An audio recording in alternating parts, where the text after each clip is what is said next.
October 21st, 2002, and we're with Gene Wolfenbarger of Joshua, Texas. Talk about him and his blue ticks. Mr. Wolfenbarger, if you could tell us a little bit about yourself, where you were born and your past experience and stuff like that, your family. I was born in a little country town in Tennessee called Washburn, Tennessee, up in East Tennessee, raised on a farm and started hunting hounds when I was about 11 years old, I guess.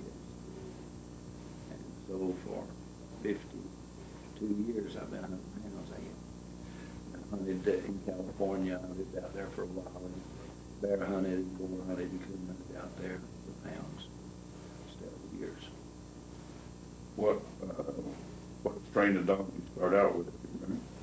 Yeah, they go back to Smoky River and Viscount Blue Rowdy and all those dogs. The first blue tick I bought was up in Oklahoma. I was preaching revival up there, and one of the deacons asked me to go coon hunting one night.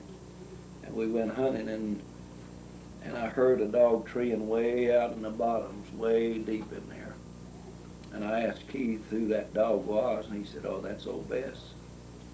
And she is treeing about 100 and some barks a minute. And I said, "Who owns her?" And he said, "A fellow by the name of Marksberry." I said, "You know him?" He said, "Yeah, I hunt with the dog all the time." So I bought her that week and brought her home. And that was the hound that was the basis for all my hounds. Then I bred her to Tree Banging Casey. That's a dog Buddy Jordan owned for years and campaigned, and he's a real quick tree dog, quick go hunting dog, big mouth and good head. So I bred old Bess to him, and that's where all my dogs came from. That's been close to 30 years ago, I guess, something like that. Was there anybody who inspired you to start coon hunting, or? No, it's genetic. it's a dreaded disease. It's just it just comes that way. You know, I got two sons that hunts, and yeah. And no, I think maybe it's just a bad disease that you catch. Well, getting started in Tennessee, it'd have to be just about genetic, wouldn't it? Well, there wasn't any coons back there when I was there. It was more possum hunting and groundhog hunting and stuff of that nature. But it wasn't a game. It was the hounds. It was the interaction with the dogs and seeing them work. I fox hunted as a young boy, and I liked messing with the hounds. That was the biggest thing. Do you consider your dogs cold-nosed or hot-nosed? Yes, sir. You're cold. Yeah, they can. They run the track. They start and not too good at switching tracks. They'll treat the coon they start with. At what age do you like to start your pups? About a year. I don't like to have them out in the woods and them learning bad habits. It's easier to train one to do what's right once they're mature, I think, than it is to break them from the habits that they learn when they're young, barking behind the dogs, running creeks and barking at fences. I just soon to not have to go through all that. Yeah, you use that word mature. I know a lot of the guys say the same thing, that they like maturity in a pup before they start. Yeah, I found if they start too early, they usually bloom out about a year old, and that's as good as they ever get. But if you'll start one later, they'll keep getting better and better all the time. Yeah.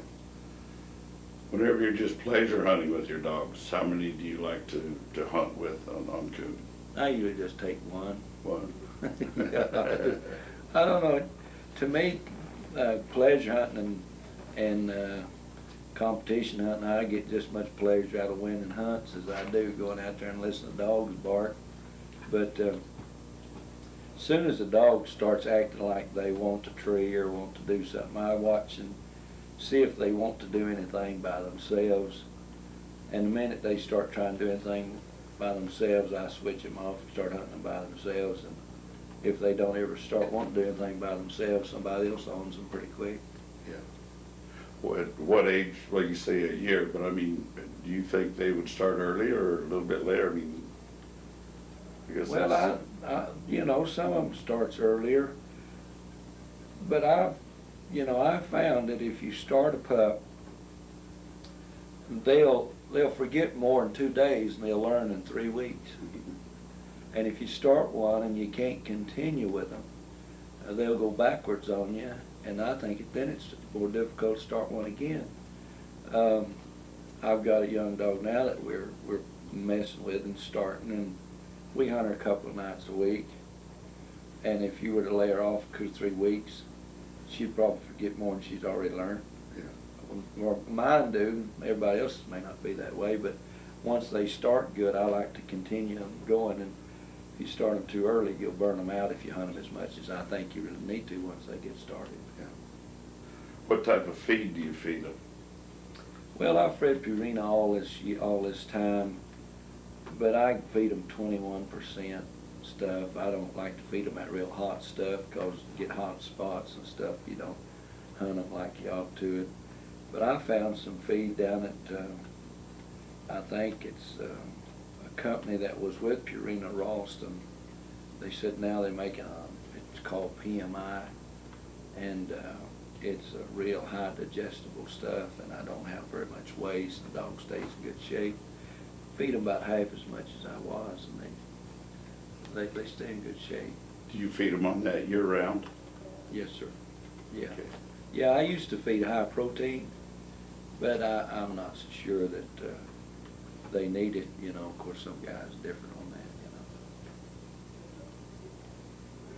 you know. On worming your dogs, how often do you worm them? On my puppies, I worm them quite often, but on my old dogs, I heartworm prevent them every month. But I just watch their stool, and I think you can tell more about a dog's health by the stool than you can any other thing.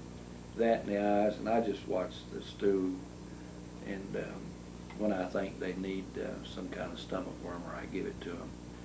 But heartworm preventive, we do that once a month. What type of medication do you use for the heartworms? Ivomec, Yeah. the same thing. I buy it and do it, put it on the cows. You know, I wormed my cows the other day with it, probably the same thing worm a dog with it. How about vaccinating your dogs? Do you do your own, or do you take it to the vet? Well, I got 2 vets that's a member of my church, and it's just according to what it is. I don't like to give them the rabies shots myself. I can. We can order the stuff, but my vets don't like me to do it, and so I usually take them, let one of the vets do that. But I do all the rest of the medication and stuff. And then do it on a yearly basis thereafter? Yes, sir. Yes, sir. As they need it. You know, I've got individual records on them, and we just keep those updated. How about ticks? You have a lot of ticks around here in Joshua, Texas? Well, yeah, but just a little dose of spot on, that takes care of that. Take care of it that way. Yeah, yeah. How about yourself? I don't have any trouble with them. Yeah. You just, they don't have them like you have them up in Missouri, you know. I hunted up there, and you just got to scrape them off when you get through hunting down in Arkansas, sometimes that way. But we have a few ticks, but we don't have that much trouble with them. Have you ever used training scents to start your pups? No, I used to out in California because the coons wasn't near as plenteous, and the terrain wasn't near as plenteous, and we used to get that and play with them, but we didn't know how to train a dog out there. You know, we just turned them loose after bear and boar and hope he caught one. That's all. But no, I don't use any of that. Do you use the locating collars? Yes, sir. You mean tracking collar? Yeah, tracking collar. Yes, sir. I have for years. Yeah. What brand do you like?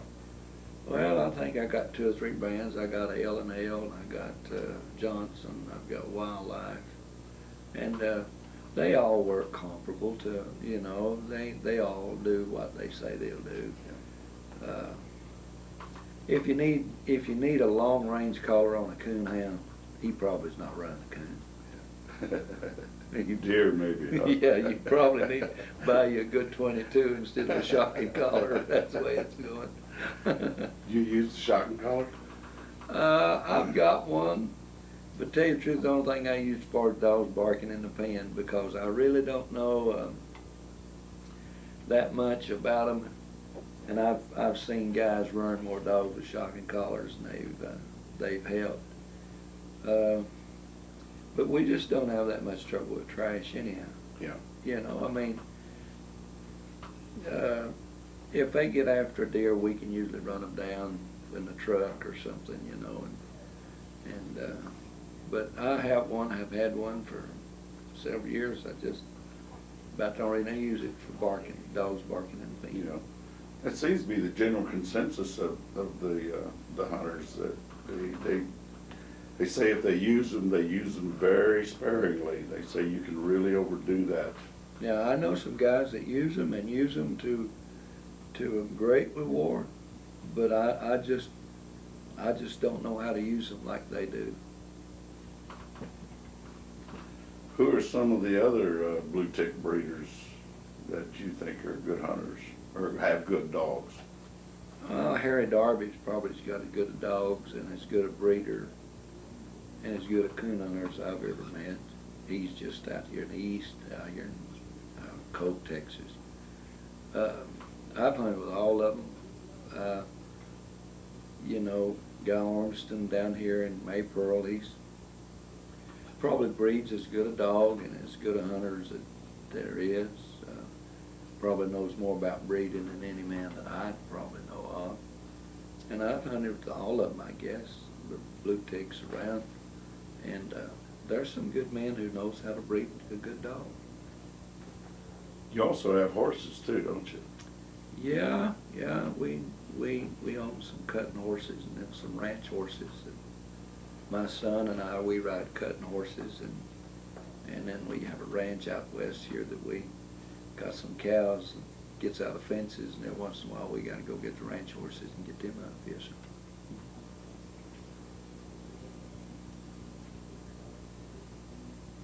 You also do a lot of competition hunting, don't you? I have in the past. Right now, all my dogs, I've lost 3 or 4 dual grands lately, you know, cancer, old age, heart attacks. And right now, all I have is just some young dogs, and I've got one nice young female we're competition hunting right now, and she's a nice hound. But that's we don't have anything that we're trying to go to the world hunts with like we used to years ago, and I don't have time to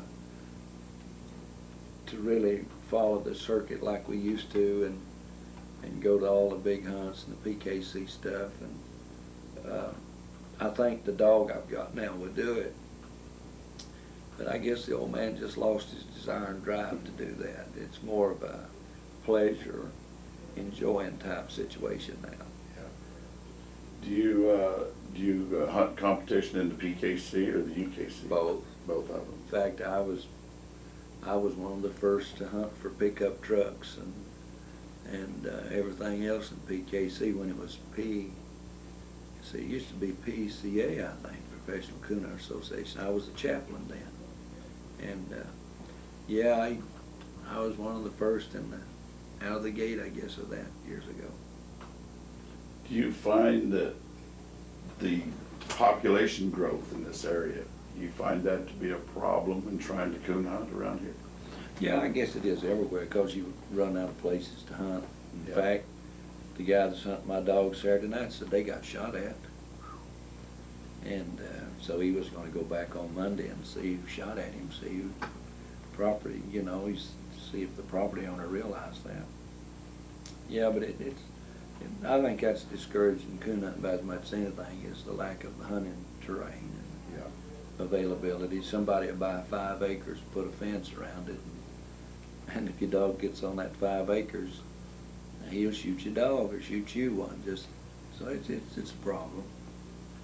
I've noticed that on this trip in Tennessee and Georgia and down through there, there's a lot of people all over the country. Yeah. So it definitely has to be a problem. Well, see, now here the trespassing law is quite quite strenuous, you know, $1,000, they wanna prosecute you. They won't even let you go get your dog? Yeah, you can call the law and the law will stand right there till you go get your dog. Yeah, they'll let you go get your dog, but if you're on their property without permission and they want to prosecute you, I mean, it's just bang, you're in hot water. $1,000. My goodness. Do any of the coon hunters get prosecuted that you know of? Oh, I don't know. You know, most of them can slip on and off.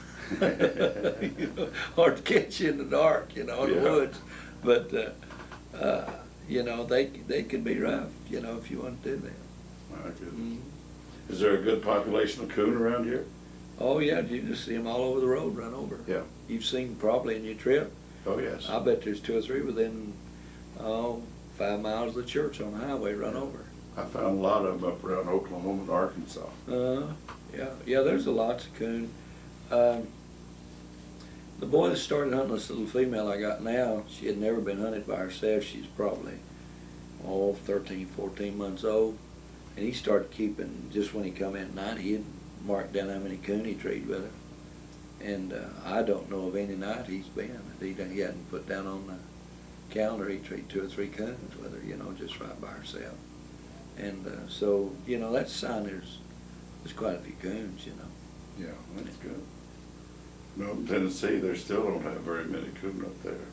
Well, they got a lot more than had when I was there. Yeah. I know that. Man, some of them guys, they got them, they feed them and they keep them there, you know.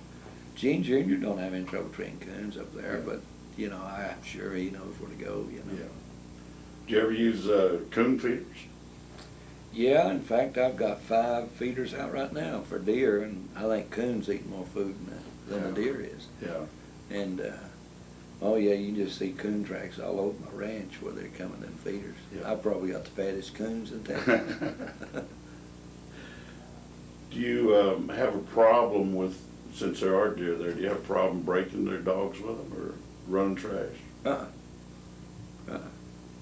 My dogs, honestly, you got to teach them how to run trash.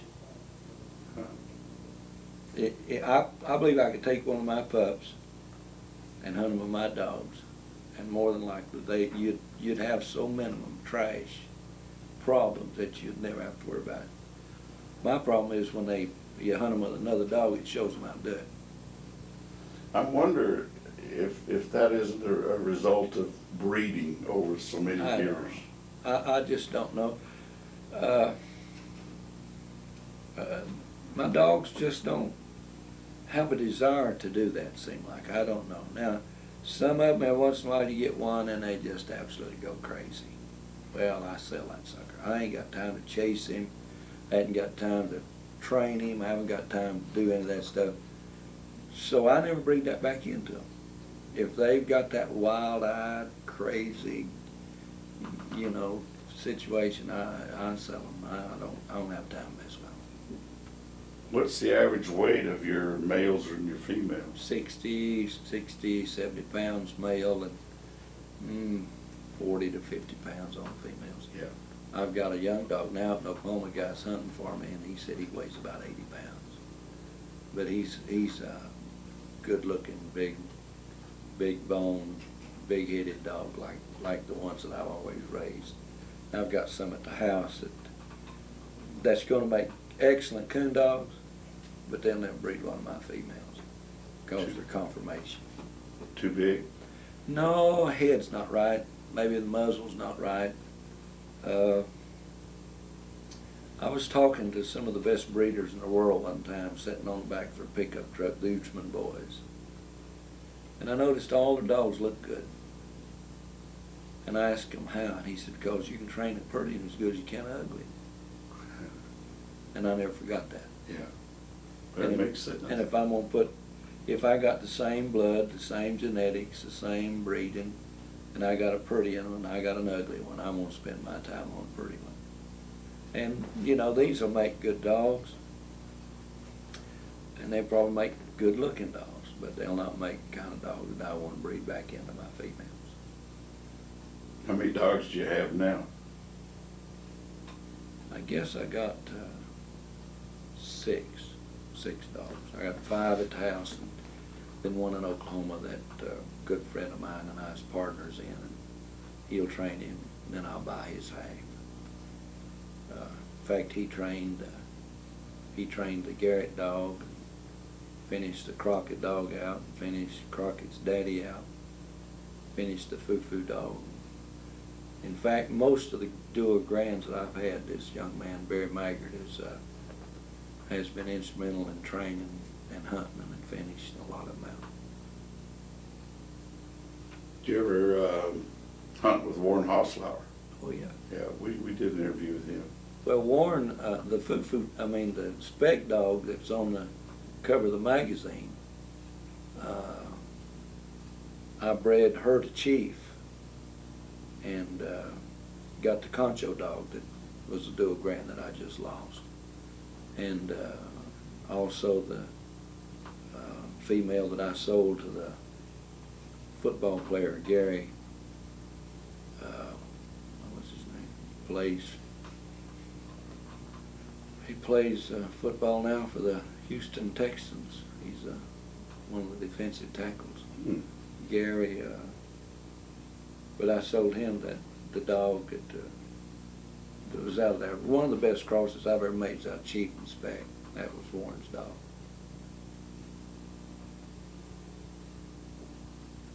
He has a dog there now that really a nice dog. Dancer. Yeah, we've hunted against Dancer. Yeah. Yeah. I thought his personality was so much different than what you would expect. Who, Dancer? Yeah. Well, you'd have to hunt with Dancer. Dancer was a competition dog. Uh-huh. He was almost impossible to beat. But I'm not sure he's running the coon all the time he beat you. But it doesn't make any difference. When he got to the tree, he had the coon, and it was real live hair on the limb, and that's how he beat you. Yeah. And him and Joe was really a pair. They done a lot of winning. Yeah. We never did beat him. Yeah. Yeah, he's Now still, Dancer's out old Chief. Yeah. Uh-huh. He's still looking good. Oh yeah. Yeah. Well now, Dancer, we went to the guy who sold Warren Dancer, and he had another dog that was a full brother to Dancer by the name of Jack. And that's the daddy of these pups over at the house. Oh, I see. And Jack wasn't as wild as Dancer. He's a more of a settled, good-looking, hard tree dog, just a real nice dog. And but Dancer would beat you in a minute. I mean, he just, he'd just leave there barking, and he'd strut, and when he stopped, he'd treat. So how do you beat that? Yeah. And I think he's throwing some good dogs, from what I hear. Hmm. If Warren has him, Mr. Hassler knows the dog probably as good as anybody in America. Yeah. And he knows what he's got. Yeah. He has 2 females bred to him right now. Oh, yeah. Yeah. Yeah, he'll keep puppies. Yeah. Yeah, he sells them puppies. Yeah. I really enjoyed getting to meet him. Now, he's one of the classics. He's been around a while. Yeah. Do you prefer the lighter blue tick? Darker. Darker. Everybody likes the dark ones because they sell better. They show better. They all the old blue tickers like the dark hound. Yeah. Yeah. Dark eyes. Almost black. Well, I don't like them that black. Yeah. If they look like a black and tan at night when they get wet, that's too dark for me. You know what I mean? That's how you judge them then, huh? Yeah, yeah. If they look like a black and tan at dark, when they get wet, that's too dark for me. Now, a lot of the old timers like them that way. I just don't like them that way. Did you ever hunt with John Tsuda? No, never did. Tsuda. Tasuda's Archie. Yeah. Casey, one reason I bred the tree bang Casey, because he was a son out of Archie. So my dogs goes back to Archie. Yeah. I had a direct son out of Archie about 1972. Did you? Yeah. Archie they never competition much, but he threw a lot of nice dogs. Yeah. Archie did. That dog I had was the best dog I ever owned. Good looking dog too. Oh, it was. It really was. Oh, Archie was a good looking dog. I had him for 4 or 5 years, and then I got out, and I shipped him back to John free of charge. I said, thank you for all the memories, and gave him back. And John kept hunting? Yeah, Huh? yeah. Well, some of them guys bred sure left us some good foundation stock to breed. And Warren Hauser is of that persuasion. Yeah. And Vaughn and Neuchman fellows, they give us some good foundation stock to breed into our hounds, you know. And Dave Dean, regardless of what they think about Dave Dean, you know, Dave has bred some good hounds, and Ed Mead, all them guys that's been around and done such a good job. Guy Ormson down here with his dogs, he's carried on that mountain music and, you know, old Diamond Jim bloodline. And so you got to take your hat off them guys if you're a coon hunter. They kept that blood. What about the future of coon hunting? What do you see in that? Well, I think it's going to go commercial. I think, you know, if we're not careful, we're going to breed all the fun out of it, and breed all the mouths off of them and all the nose off of them, and make automatic trigger tree dogs. And about the only thing we'll be able to tree is a coon that ain't been down for 5 minutes. If we do that, then coon hunting as we know it will be gone. Yeah. So I don't want to do that. You know, I'd rather have a hound that could just go out there and show you what he can do and just work it and do it. I think there's still some guys around like that. Even the lion and bear hunters out west are going to those hotter nosed dogs. Yeah, because they tree the lions quicker. You betcha. Yeah. They get paid the same whether they treat them in 30 minutes or 8 hours. Yeah. And Well, if I was going to hunt lions, I would hunt lions just like I hunt coons for pleasure. And a lot of it, to me, is in the chase and in the brains that it takes to get from point A to point B and accomplish the task. And I'd like to hear something that sounds good between here and there. If not, you might as well just go buy you a video and sit home and watch television and listen to the noise. yeah. So, you know, to me it's fun. It's enjoyment. It's still the challenge of the chase and the tree, and it's not killing to me anymore. Yeah. I've realized that the type of hunting that coon hunters do and competition hunters do and the big game hunters out west they're all totally different. Mm-hmm. Different dogs, different terrain. Sure. Everything's totally different. Yeah, I took 3 hounds to Colorado to a good friend of mine who hunts cat, hunts lions, and my dogs were absolutely in foreign country. They had no idea about the bluffs. They had no idea. He told me that they'd have to adjust, and I said, not my dogs. But they had to adjust. You know, the different terrain, the roughness, the hugeness of the terrain. And probably it took those dogs a couple of years to even offer to be profitable to him. And they were trained coon dogs when you took them out? Well, they were young dogs. And but I think he's used them now to his benefit, because he trees lots of lions. But there's been a lot of talk about a cold-nosed dog and what the age of that track that they can pick up. And I know I've read several books. I know that one that Dub Evans wrote, he talks about 2 different times there. Once the Lee brothers wrote and said they picked up a track that was like 5 days old and treated, and then he treated one at 7. But afterwards, and I've talked to some of the other guys, that we decided that had to be absolute perfect conditions, a rarity for that to happen. Well, they tell me that those dogs can run those tracks by sight. Hmm. But there ain't no way in the world my dog run a track 5 days old. Yeah. But now, I've talked to some of them guys and those lion hunters, and they say that those dogs can run those tracks in the snow. Yeah. Now, I don't know if that's true or not, but I don't own a dog and never owned a dog that I thought could run a track. I don't know if that scent will hang there that long or not. I know one thing, I have trouble running coons.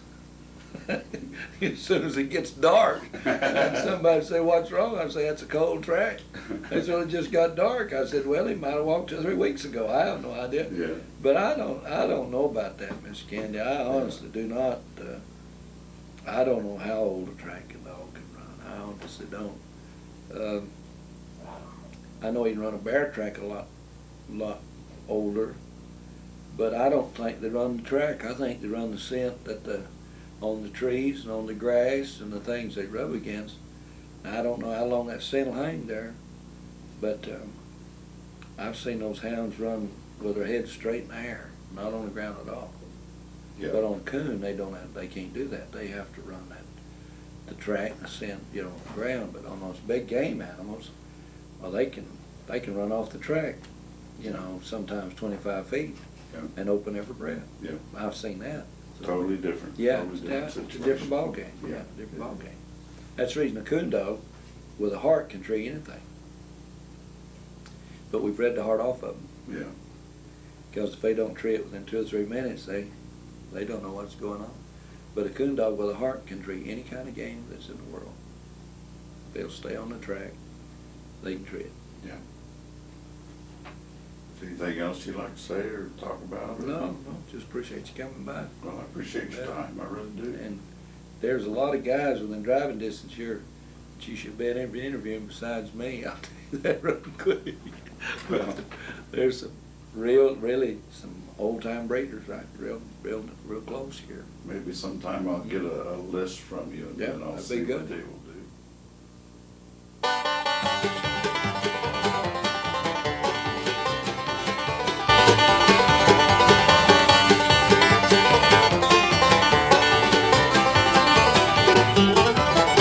Today is October 6th, 2002, and this is the kennels of Warren Hoslouer.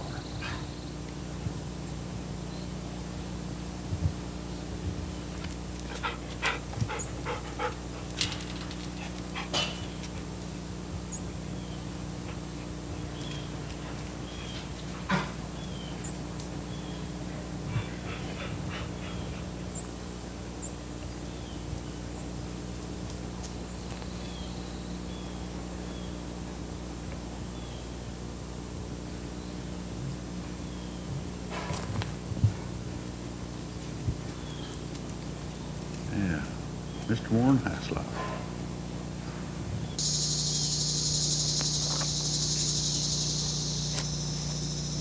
Okay, we're with Mr. Warren Hoslouer of Antlers, Oklahoma.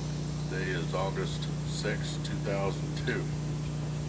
Mr. Hoslouer, you want to tell us a little bit about yourself, where you were born, raised at, that sort of thing?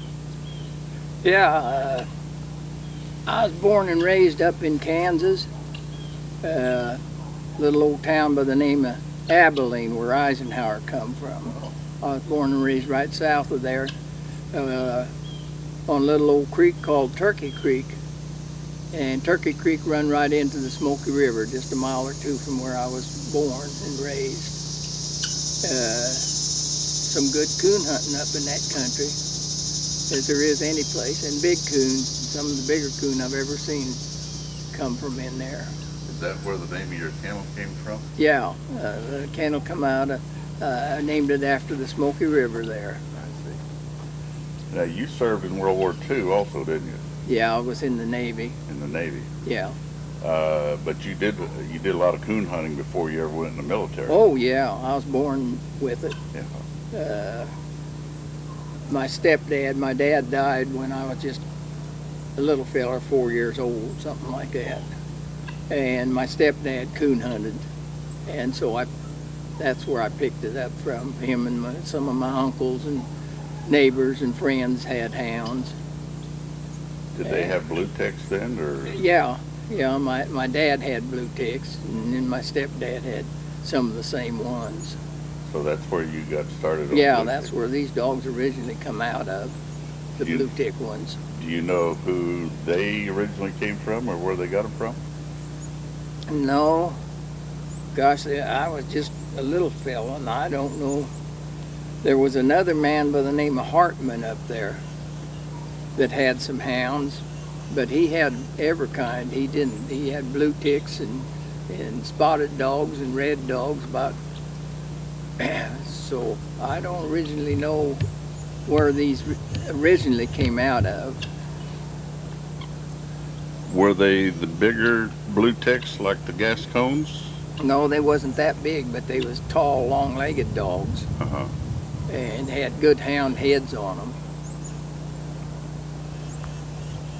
Have you ever tried any of the other type of hounds? Oh yeah, we've had several walkers and several black and tans, but my main dogs has always been the blue dogs.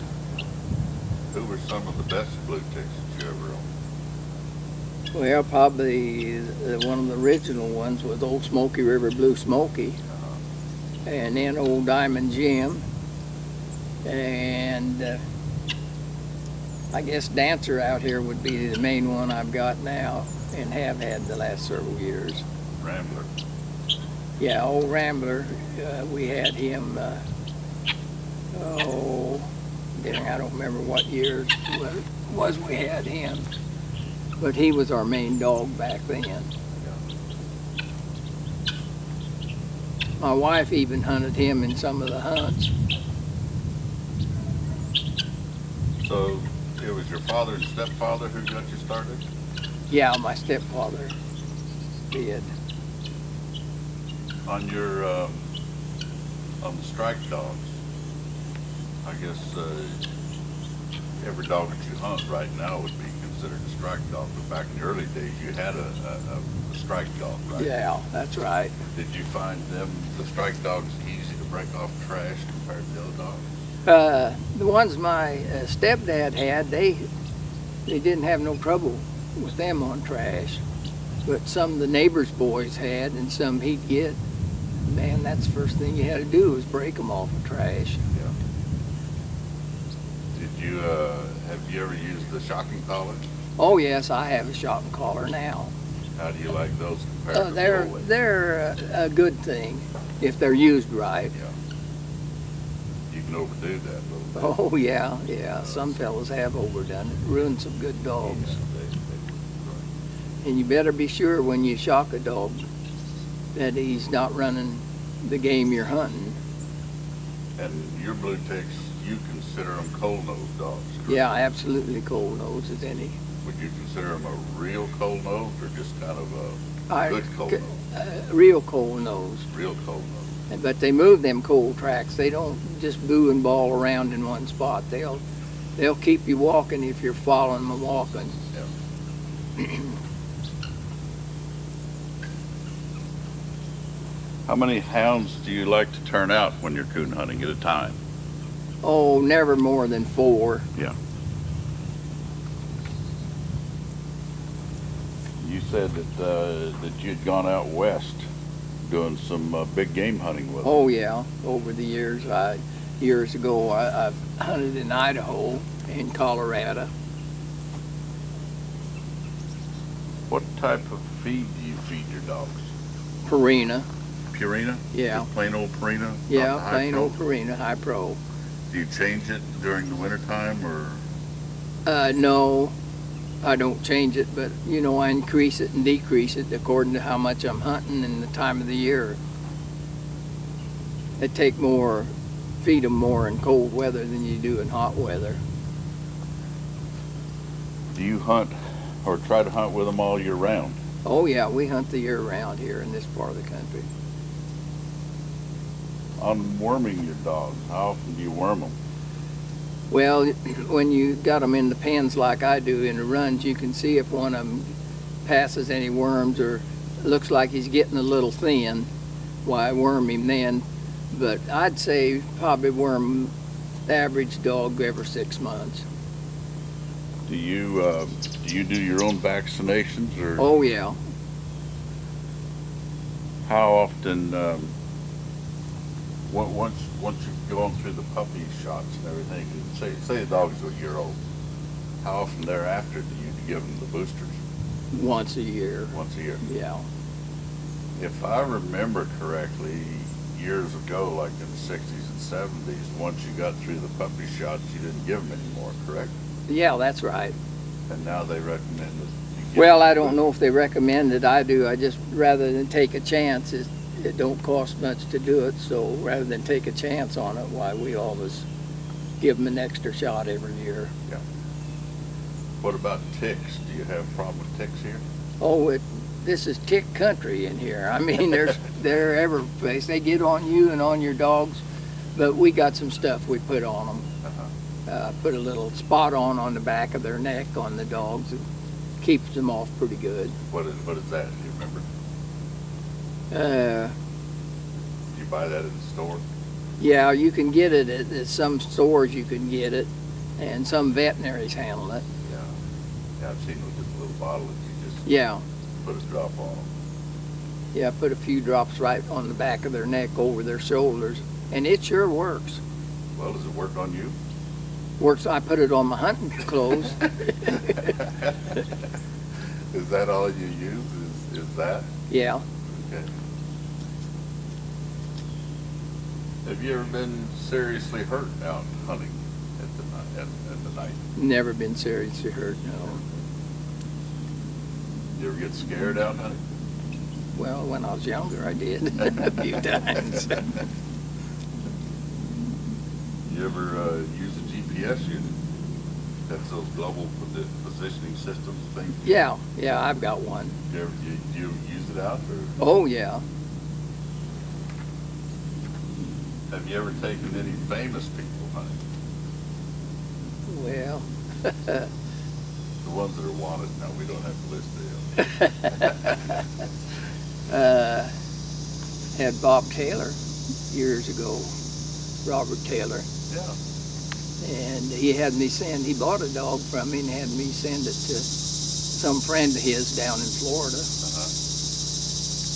And I guess that would be probably the most popular one.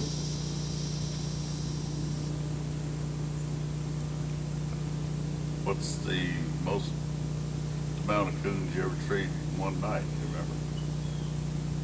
Well, my wife was along, and she remembers it. She has to tell everybody. It was around 20, 22, something like that. But of course, a lot of them was up in one tree too. Yeah. Looking back, would you have done anything different? Oh, I think everybody would have did a few things a little different if they had it to do over. I probably would have emphasized my main dogs a little more. And you always wished when you made a good cross, you always wished you'd have made it more often. Because generally by the time you find it as a top cross, why they're too old or something's happened to them. Now, you've shipped puppies all over the United States and the world too, haven't you? Yeah, send them to China and Japan. Of course, I send a lot of them up into Canada. I've got some friends that come down here about once every year from up in Canada. Do they hunt coon or bear with them? They hunt cat, Yeah. mostly cat and bear. Did you ever hunt any hogs, pigs with them? No, I never have, but I've went with the guys that did. Yeah. What do you think the future of coon hunting is compared to today? I think it'll get bigger. It's growing. It seems like maybe some of the younger guys are starting to take an interest in it. Around here they are anyway. I've noticed that a lot of the people are breeding the cold nose out. That they want those hot nosed, quick strike dogs. quick to the tree for competition. Yeah, it seems like the trend for the competition hunters is a hot-nosed dog striking the tree quick, no working to it. Yeah. But I still like to hear a dog have to work up a bad track and then tree it. You and me both. That's Yeah. what I really do. What's the most amount of dogs you've had here? Oh gosh, I expect I've had around 20 head. Probably is the most I've had at one time. How long have you been raising your blue ticks? Ever since I was a kid, I've had them.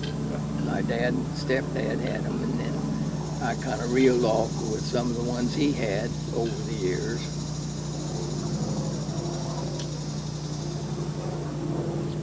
I know you sure had some really nice looking dogs there.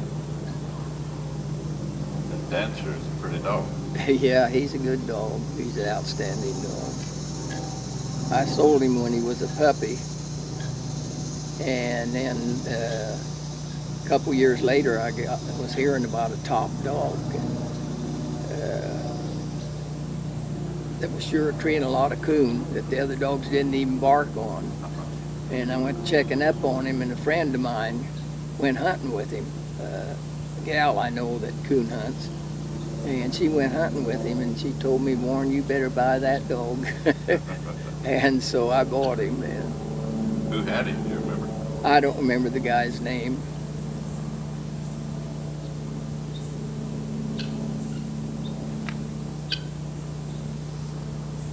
What age do you like to start your pups? Oh, I like to start taking them along about 6 months on little short hunts, so they get used to the woods and get used to handling and to riding. Do you ever use training scents on them, or do you let the older dogs train them? Oh, I never used no training scent. At one time I tried it, and it's all right, but if you're where you can take your dogs hunting, it's a lot better. That's the main thing. Isn't it? Yeah. Yeah, you keep hearing it over and over and over. If you want good dogs, you got to take them to the woods. Absolutely. I really like your place here. You can go hunting right here, can't you? Oh yeah, you can tree coon right around the house here. It hadn't been just within the last several weeks. One morning earlier, looked out and there went 2 coon down on top of that rail fence there, one behind the other, going that way. You didn't turn out on them? No, the dog's raising hell, That's why I happened to look out there. I heard the dogs are barking and How many acres you got in here? just 65 here.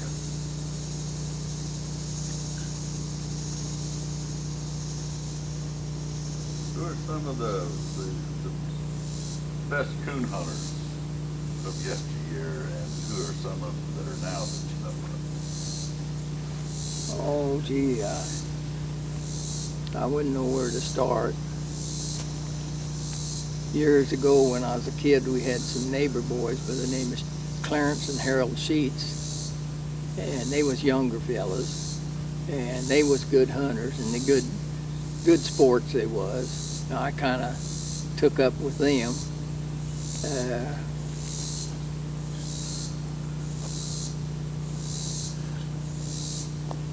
You ever hunt with the Hoochman boys? Oh yeah, I've hunted with Welbert and Gary a few years back. How about their dad? Years ago, I hunted with him, 1 or 2 nights, something like that. We got together. How about T.C. Jones? Oh yeah, I've hunted with him several times. I'm really looking forward to that. Oh yeah. Yeah, I've known TC for years and years. Yeah.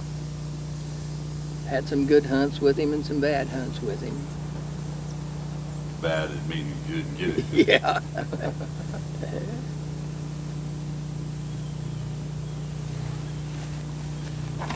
If you didn't have blue ticks, what would you have? Oh, probably have English dogs, The English. red ticks or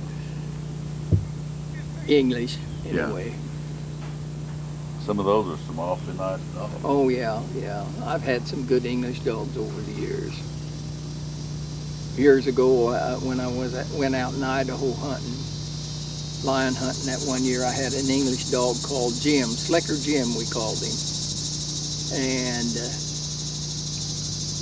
they treed a lion, and we was going to the dogs, and you could see the lion up in the tree, and he's right on the riverbank. Well, before we got there, that lion seen us, and he come out of that tree and crossed that river. And that's the last we seen of them dogs that night. And it's next day we come back out there looking for them, and we found the old red tick dog, old Slicker Jim. He was laying up on the side of the mountain there in a bunch of leaves and snow all around. And my female looks like this one female I got out here. In fact, some of the same stuff she is. Why, she was laying up on an old cabin. Some of the boys found her a week or two later, froze to death at the front door of that cabin. She wasn't there when we went back the next day and got the dog. About plots, you ever hunt with plots? Oh yeah, I've never owned any plots, but I've hunted with some. Black and tan, Oh yeah, walkers, of course. oh yeah, yeah. There's good ones in all dogs if you got the right ones. What would you say would be your favorite type of dog in the blue tick? I mean, I'm talking you like them ball mouth dogs that chop on the tree and Oh yeah, ball on the track and chop on the tree. loud voice. Loud voices, not them old deep mush mouths, them high ringing mouths that carry. Long ringing mouth on the track, and then when they come on the tree, let out a long ringing ball or two, and then go into a ringing chop. Well, I suppose that's about it. Yeah, that ought to. Do you have anything you'd like to say, or? Oh, don't have too much to say except I've sure enjoyed it. And I wish I had another life to live again. Yeah. What is it you enjoy the most out of running dogs?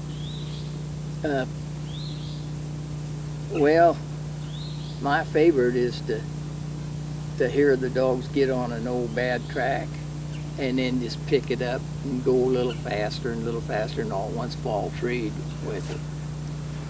And hear them make a loss and then hear them pick it up again, you know. I'd rather hear them have to work for it than them little short pop-up ones.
Stay.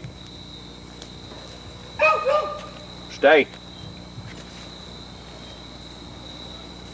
Anytime you want. Isn't that pretty? Stay. Stay. Oh, he knows he's on camera. Stay. Yeah, oh yeah, he'll show out. And what's his name? His name is Samson. Samson. Stay, Sam. Stay. Stay. Isn't he pretty? Stay, Sam. Don't you look around here at me. You know better than that. Stay now. Stay.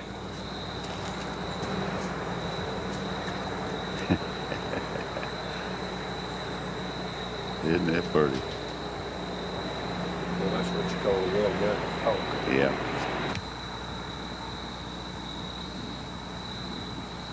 Yeah.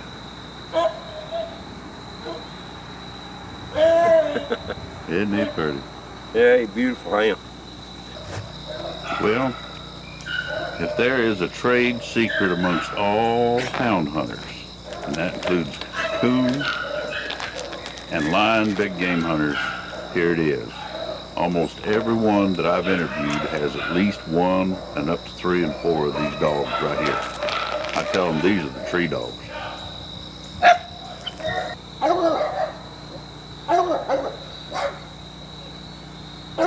Stay. Stay. Stay. Quit looking at me. Stay.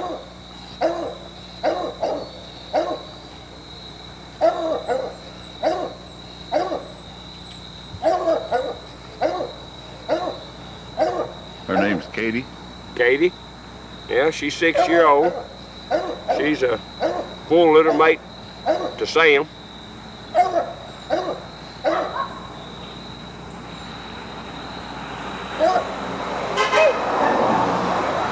Katie, stay. Stay. Stay. She's gotten down bad on her feet since you had that litter of puppies. Put them on leads and lead them over here to the edge of the woods after we put our collars on. We're putting these kilometer collars on them now because we don't like to spend the night waiting on them to come back. Here. Wait. Wait.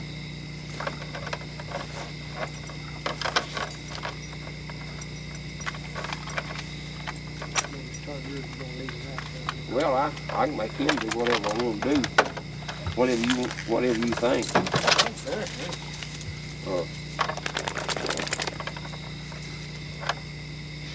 I can make it mine, and we can make it. This is Ken Lain and Larry Ken. We're gonna lead right out here to the edge of the woods.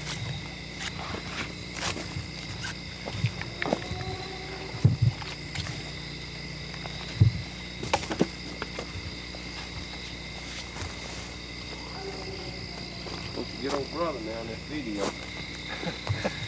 All right? I got you both here. All right. I'll be sure and put wanted. Yeah. It don't get no better than this.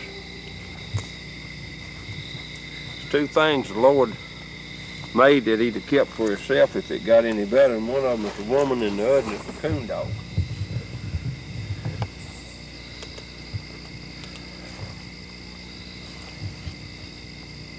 Coon dog's a whole lot easier to get along with.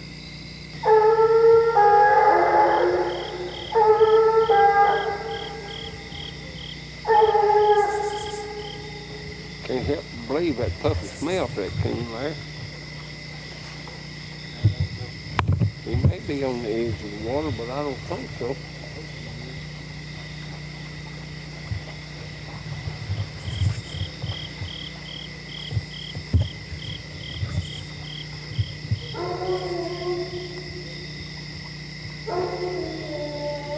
Sam's way out in.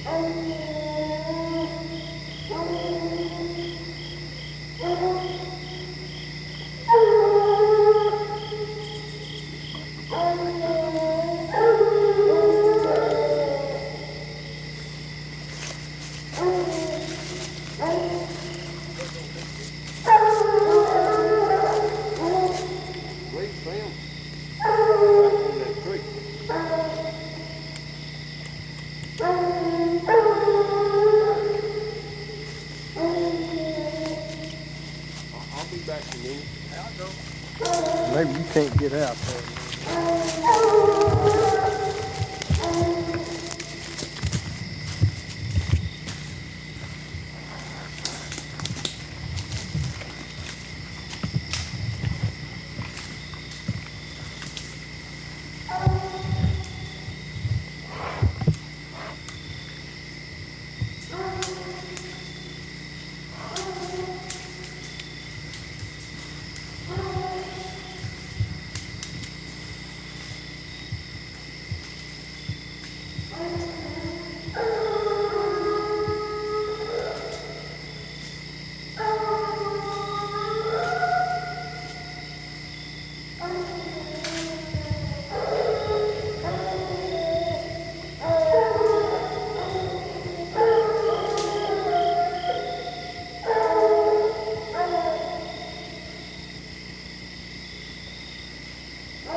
light on, don't you? Well, I can zoom right in up there too.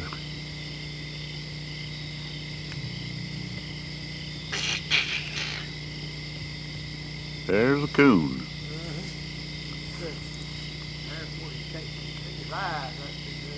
You can see the little bastard. See right there? Step right here and you look at the whole coon. Come right here, Bruce. Yeah. Bruce, come right here. Yeah. See back here. See that whole coon sitting right there on that limb? Yeah. You need this light off or on? That's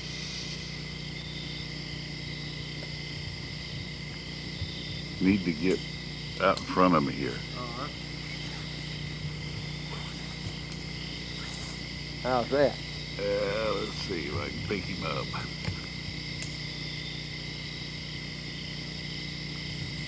Oh yeah, I got him good and clear. Yeah. Now look at this one over here, sitting over here on this limb. Straight out from him. He's stretched out all over that limb. Yeah, I got him. Okay. We're with Ken Lain, Toon, Tennessee. Today is Tuesday, October the 8th, 2002. Ken, why don't you tell us a little bit about yourself, where you was born, and how long you've been running hounds and that sort of thing? Well, let's see. I guess it's best to start when I was a kid. I was raised on the Ames plantation, a 32,000 acre plantation about 25 miles south of here. And other than living in Montana for 4 years and being in the war, I guess I've been here pretty well all my life. I started hunting when I was, I was a little bitty fella. I rode on my daddy's back and stuck my feet in his coat pockets and hung on his back, and I coon hunted with him until I was big enough to get around through the brush. And when I was 6 years old, it'd been 1948, my daddy bought me a possum dog. It was named Ben. I never will forget him. He was an open grade dog, high tan, what we called a high tan dog back then. Treat the stink out of possums, and I'd hunt at night with a lantern in the pasture because I wouldn't get lost if I stayed inside the pasture fence. Ben got to going out from under the pasture fence and got to going, and we lived the pasture fence faced right back up to a tributary of the Mississippi called Wolf River over here. And old Ben got to going on that fence, and he got running coon and treeing coon. And back in them days, coon was scarce in this part of the country. If you run 3 a week, you done something. And I got slipping out from all that pasture fence and going to the bottom with old Ben and catching a coon every now and then. And one night my daddy decided he'd go with me, and we ventured into the bottom. And old Ben struck a coon, and I went up through the bottom and treed, and we went following him off up through there, and we come to this big slough, and Daddy said, well, I guess we'll have to leave old Ben. Said, he's crossed that big slough and we can't get to him. And I wasn't thinking, and I said, no, Daddy, I said, there's a footlog about 100 yards up that slough we can walk across. He said, how do you know? And then I had to confess to him that I'd been hunting in the bottom every night. And he didn't whip me, but he told me, he said, if your mama finds out you hunting in this bottom, said, your hunting days is over with. And so my 7th birthday rolled around, and we had a 46 flatbed Ford pickup. Daddy went to Paragould, Arkansas, and got me a registered blue tick puppy. Named that puppy Rock. And that was my first registered dog and a registered blue tick, and I've been hunting blue ticks ever since. And that would have been 49. That'd been 53 years I've been hunting blue ticks. And I'm still hunting some of the same family, the same strain of blue ticks that I was hunting back then.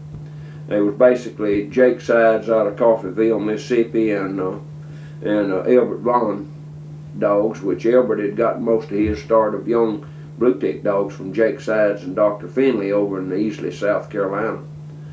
So basically that's my story on how I got hooked up on blue ticks, and I've been hunting them ever since. I had a stint. I pulled 3 hitches in Vietnam, and of course I was out of hunting, basically coon hunting for 6 years. But other than that 6 years, I've been hunting all my life. And I hunted 6 nights a week for years and years and years, but now that me and brothers got a little older, we hunt 4 nights a week. We hunt Monday and Tuesday and Thursday and Saturday night every week year round. That's been kind of the drift of it. I've been a lot fortunate. I've had a few very, very good dogs. For all of them been blue ticks. Yeah. Is there anything in particular that you really like about blue ticks, or that's just what you've been used to and raised with?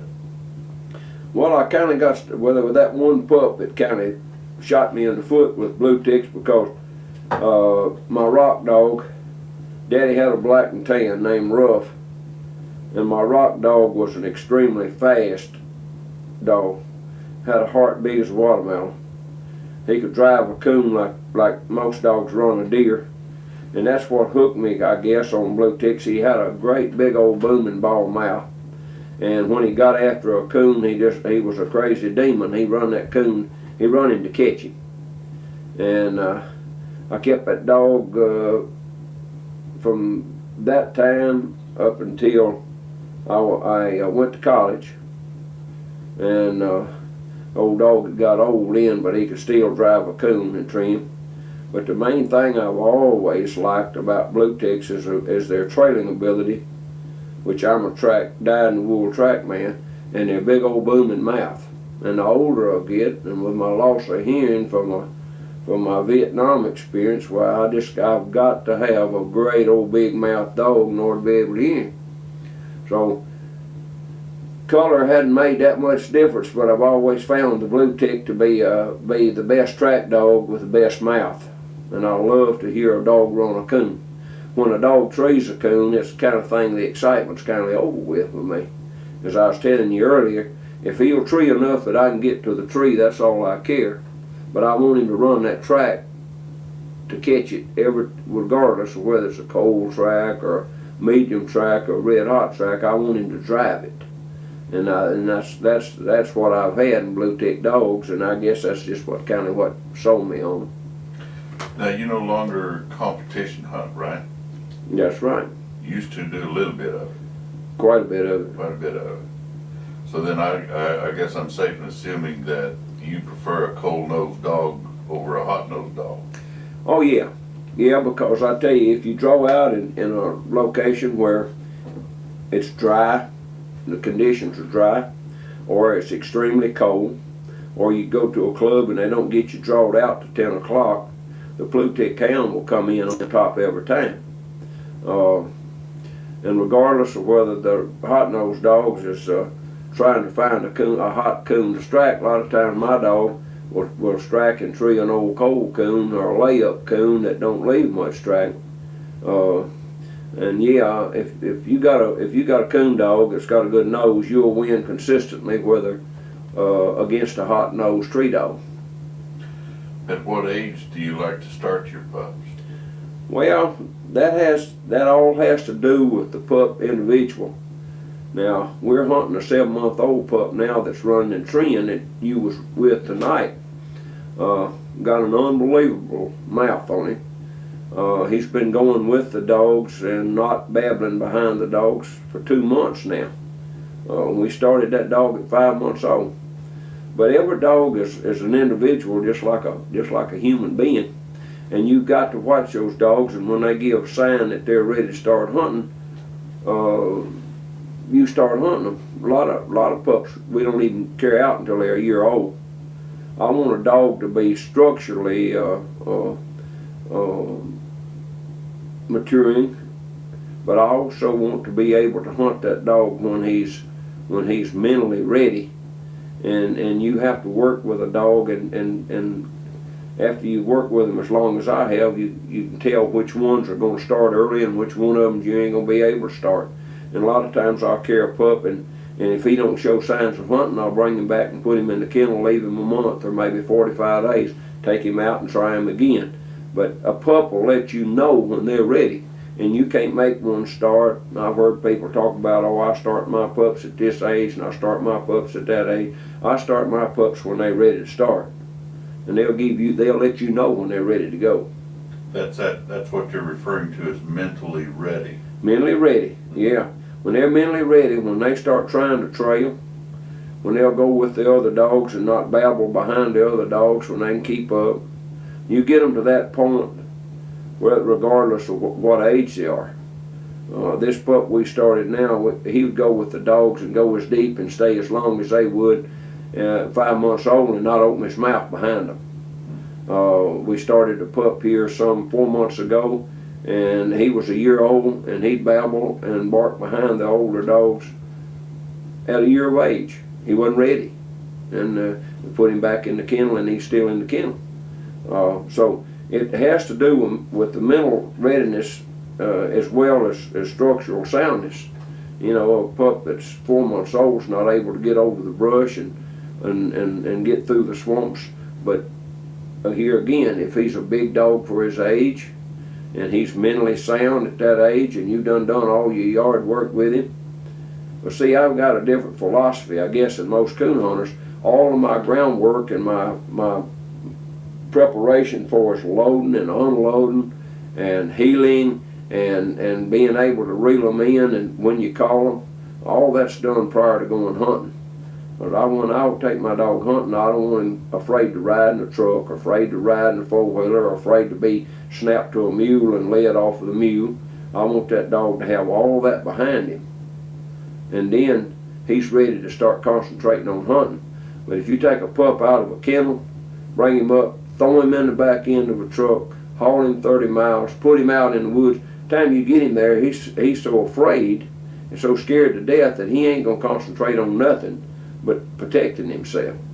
So, you know, I get them out here in the yard, and I load them and I unload them, and I give them treats when they do right, and I make them do it over when they do wrong, and I lead them.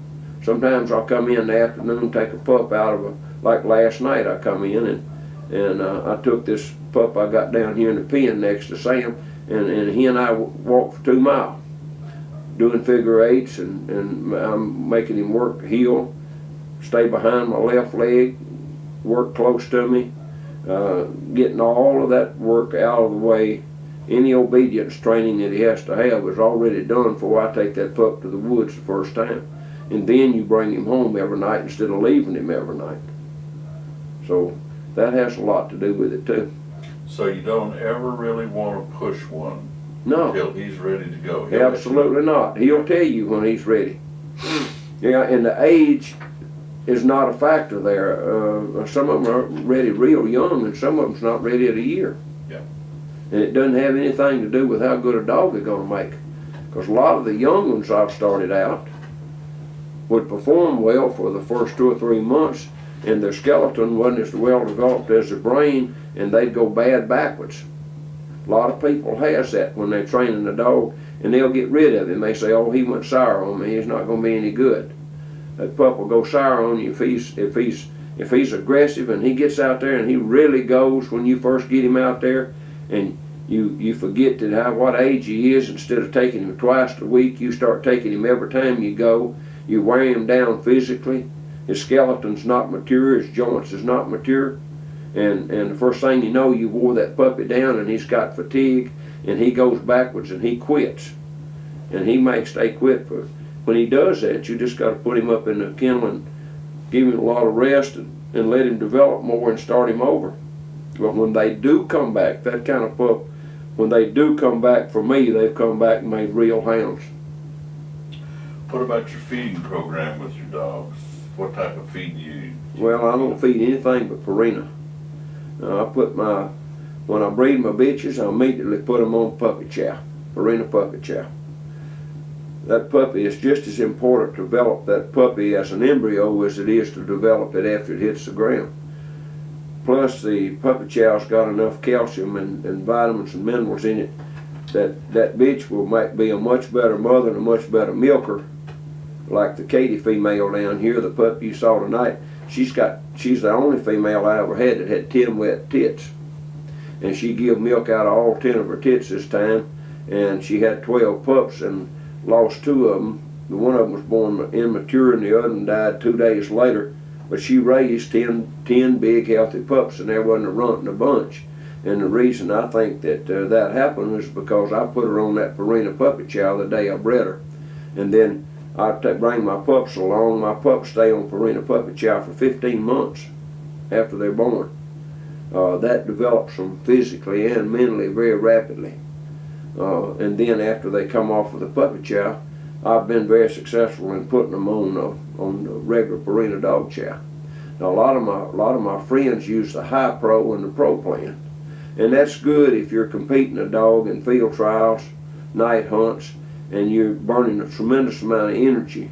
The Pro Plan and the other competitive food is High Pro is very good to have them on. But the way we hunt, the Purina dog chow works a lot better for me. Now, you say the way you hunt, you're strictly a pleasure hunter now, right? At this stage, I'd have to say I'm a pleasure hunter. I've got some boys that hunt my dogs on occasion in registered hunts, but I have just almost completely quit hunting, and I only hunt in UKC hunts. I don't hunt in any money hunts, and I don't hunt in any coon killing contest. But I do still participate in some of the UKC events with handlers on my dogs. But the reason I pretty well slowed down from, I competed up until last year myself, but arthritis done begin to give me I'm 60 years old, so it's done begin to give me a lot of trouble, and I'm having trouble keeping up with some of these young bucks now. On worming your dogs, how often do you worm them, and what do you use? Well, I worm them once a month. I use two kinds of wormer. On the first day of the month, I worm for heartworms. Here in the Tennessee River and the Mississippi River valleys, mosquitoes are tough. You may notice tonight the mosquitoes are still out where we was out over in the Hatchie River bottom. But here, when a dog gets 4 months old, you got to put him on heartworm preventative, and you got to keep him on it for his entire life. So my dogs get heartworm preventative on the 1st of the month, and then on the 15th of the month, I give all of my dogs albendazole. Valbazin is the trade name. Albendazole is a chemical name, and it's a broad spectrum wormer that gets hook, round, whip, and tape. But in order to get the tape, you've got to give it 3 days in a row in order to kill the tapeworm's head. And usually after you get the tape, if you got a good parasite control program, you don't have to worry about it anymore. You just give it to them once a month, and give it in a dosage of 1 cc per 20 pounds of dog weight, maximum of 3 cc's on a mature dog. What do you use for heartworms? Well, I use ivermectin, different forms of ivermectin. I have used HeartGuard, Interceptor. I like the liquid ivermectin best. I've never had to have a dog treated with heartworms. I've had literally dozens of dogs, and I've had them tested by my buddy over here that's veterinarian at Old Hatchie Veterinary Clinic almost annually, and to this day, since 1960, I've never had a dog that I had to have treated that was on my program. What dosage do you give on that ivermectin? Well, ivermectin is mixed with a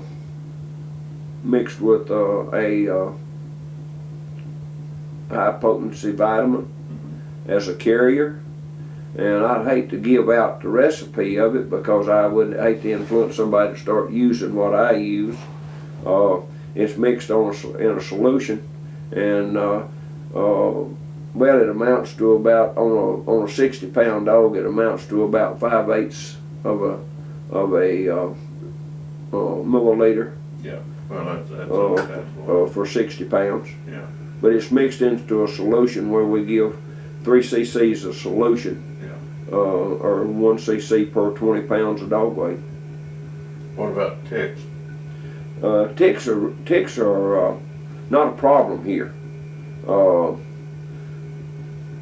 You know, as we was telling you earlier tonight, ticks are you might get 1 tick on you and 1 tick on the dog a month, hunting 4 or 5 nights a week. They're little seed ticks, brown seed ticks. The Lone Star tick is almost non-existent here. And just 50 miles east of us, the deer tick is heavily infestation.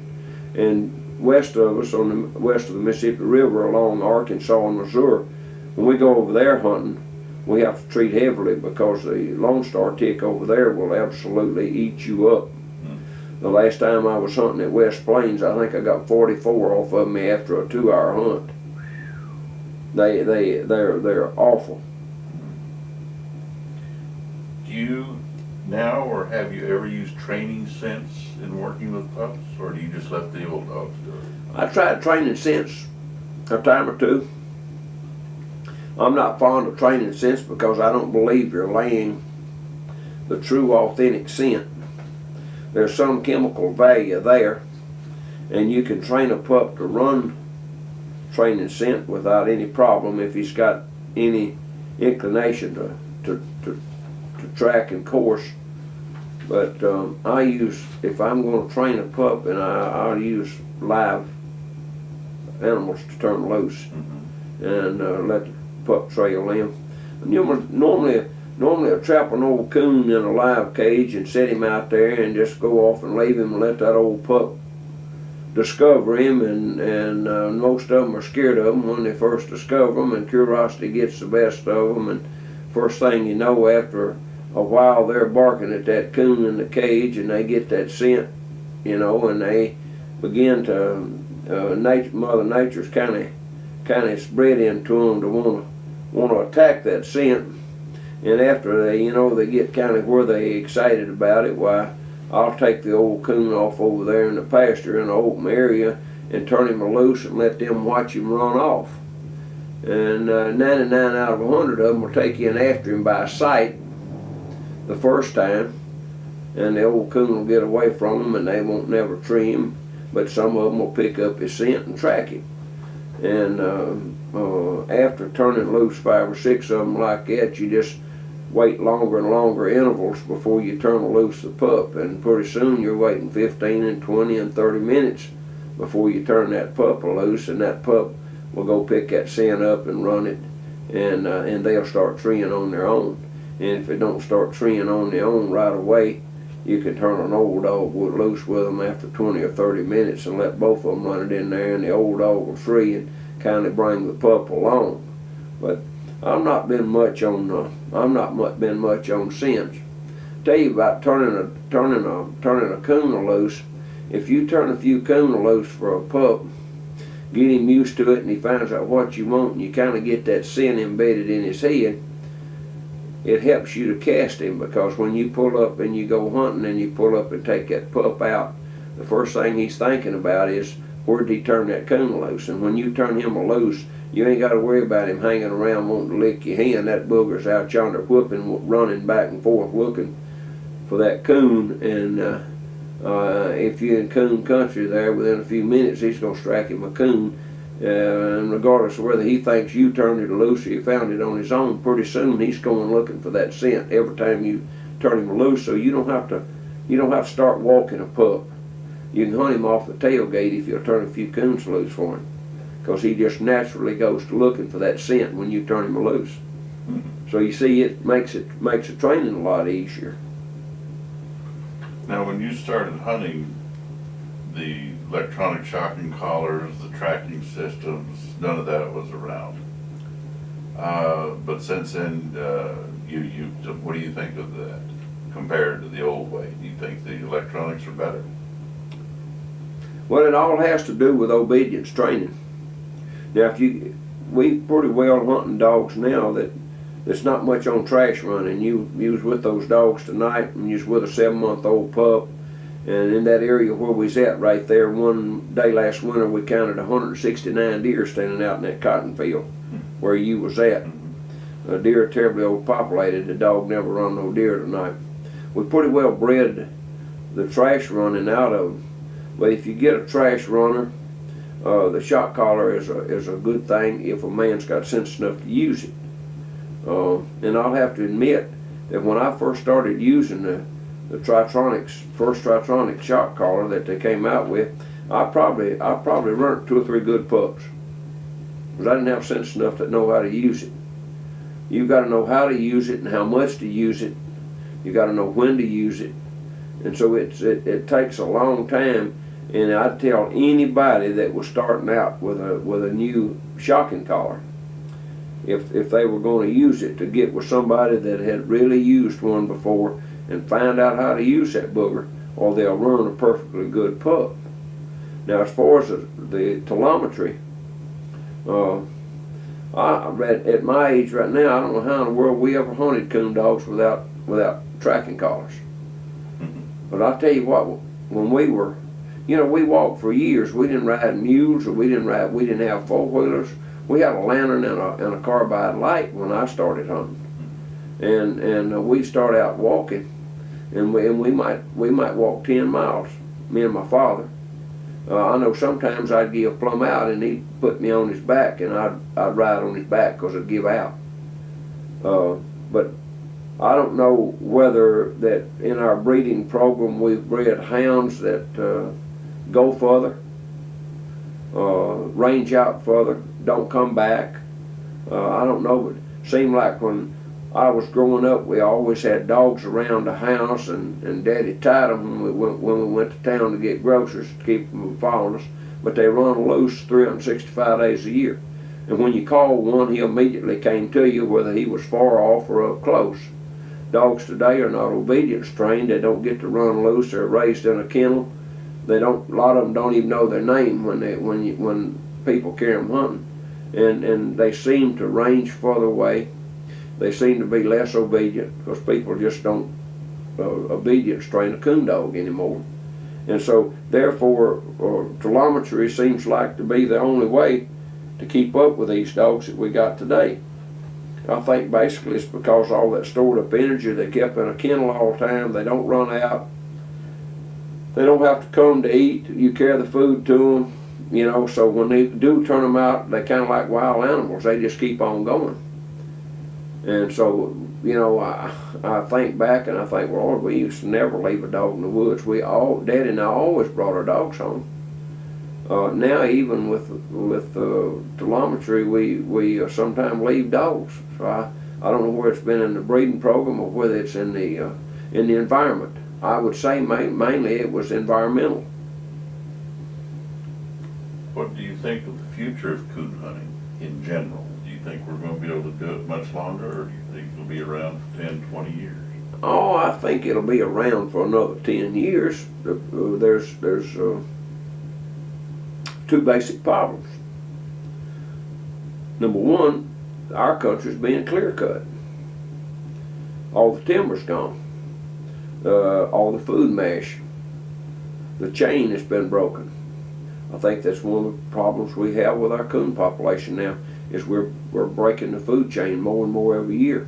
Of course, the coon is such you could almost call him a domesticated animal. He's a scavenger. He lives off of meat. He lives off of berries. He can eat anything. He can live out of a garbage can. So I don't think the coon will ever be totally eradicated or become extinct.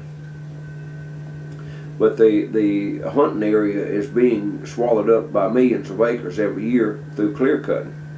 The other problem we're faced with here is we've got a population explosion.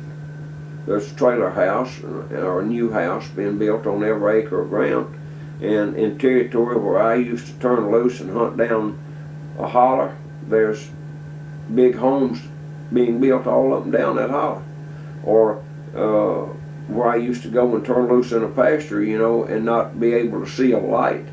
The hillsides lit up like a Christmas tree with trailer houses and housing developments. And that's the reason I was telling you earlier, within another year, when I finally retire for the second time, I've got to leave West Tennessee, because there's the hunting ground is no longer here. So I think that young people are not taking up the sport because they've got sports cars and bright lights, where we didn't have nothing but a lantern and no bright lights, and we lived out in the country and everybody hunted. And even when I was a kid, we hunted for food. Today you go to McDonald's or the Burger King, buy you a burger. We honestly hunted for food when I was a kid. And a dog was everybody had a dog, a possum dog or a coon dog. It was kind of a necessary thing. He was one of the workers around the farm, Today that's not so. and only the old hardcore enthusiasts like myself and brother are still sticking with it. We in BBCHA, we've got all kind of kid programs to try to instigate young children coming along and try to get them to hunt, and we've talked about establishing a scholarship for our young hunters to go to college. But the young boys are not interested anymore because they're able to get a car by the time they're 16 years old, and then you don't get many of them to go to the woods. I think we're a dying breed. I don't foresee. I think I'll live. I'm 60, and I think I'll live to see coon hunting as a very rare thing. There'll be pockets around the country like the Mississippi Delta and the Ozark Mountains of Missouri, places like that where the population hadn't exploded. I don't foresee the population exploding ever in the Mississippi Delta because it's all cotton farms and national forest. So I don't ever expect to see large groups of people moving into areas like that, and I am surely going to move into the Delta of Mississippi when I retire, just to get away from the population. I have to agree with you on that. I mean, I agree with you 100%. There's just too many of us. It's getting to be a very, very hard thing. I don't know, economically, we're becoming a socialist type government because we're importing hundreds of thousands of immigrants. Basically, we were all immigrants to start with, but I think there's got to be a stopping point. We've opened up the Mexican border, and we've got Mexicans by the thousands that's poured into West Tennessee in the last 3 years. And we've got the Vietnamese that we brought here that I'm terribly against. I tried to kill all the bastards at one time, and now I've got them over here running the local restaurant, and the government's supporting them. Then we've got all the people from Haiti that's pouring in, all the Puerto Ricans that's pouring in. Most of those people I don't have anything against. I just don't know why we've got to take them in and put them on welfare. Yeah. And that's causing a tremendous population explosion. We already had a tremendous problem here with a welfare program in the country, and now we've got the TennCare here that's paying for everybody's insurance and people that won't work. The Medicaid is in, so in my humble opinion, we're moved into a socialist society, and what comes shortly after a socialism. So I could rattle on for a week about that. You served 3 tours in Vietnam, correct? Yeah, that's right. Do you think the young people today would be willing to do that? No, I don't. No, I agree. You reckon these people watching this film would mind watching me take a little drink of corn? No. This is corn whiskey. It's about 120 proof. You sitting there sipping on a glass of it yourself. Yeah, I am. It's made in West Tennessee, and it's extremely good. I'm not a drinker, but the doctor told me an ounce a day of that stuff would make my blood run thin, and I'm doing pretty good. I don't have any plaque in my veins, and my old heart's working pretty good. So I loan that to the corn squeezings over there to helping me out. Well, looking back, would you have changed anything in your life? Yeah, I probably wouldn't have went to that damn war. I'd have probably been more selective about picking a woman. I've had 2 wives, and neither one of them could tolerate me.